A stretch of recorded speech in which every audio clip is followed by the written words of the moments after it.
Nasunog ang 19 na sasakyan na nakaparking sa NAIA Terminal 3. Nag-ugat tumano ang paglaki ng apoy na tinitignan ay grass fire na siyang gumapang sa mga nakaparadang sasakyan sa pansamantalang open parking lot dakong 1:28 ng hapon ngayong April 22.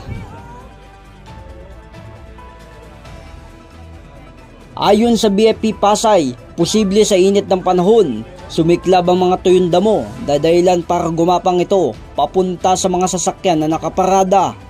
At ito'y tuluyan na lumaki na halos 19 na sasakyan ang tostado ng sunog. May mga nagtangka rin na apulain pa ang apoy gamit ang extinguisher, ngunit hindi na ito kinaya.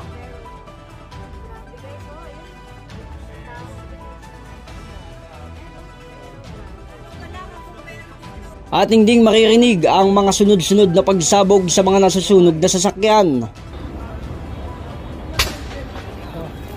Masabog-sabog na.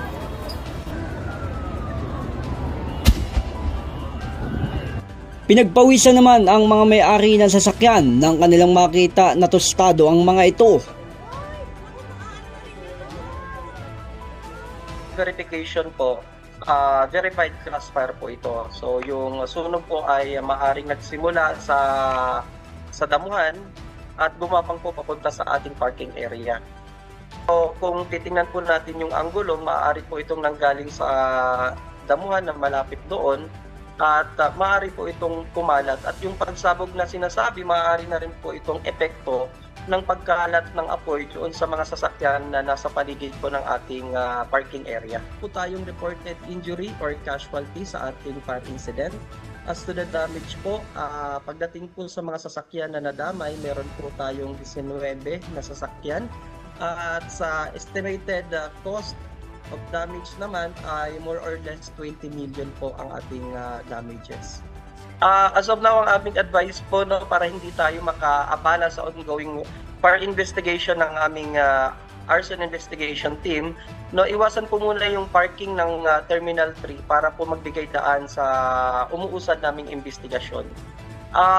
Sa mga may-ari naman po doon sa ating mga sasakyan, maaari po kayong mag-claim ng fire incident certificate para po kayo makapag-claim ng inyong insurance sa aming fire station dito po sa Pasay City.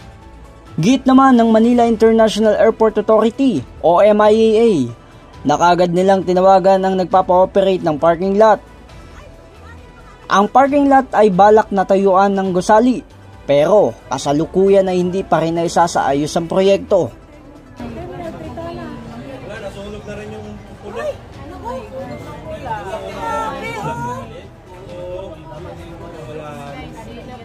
J. Martin, JKRS News and Public Affairs.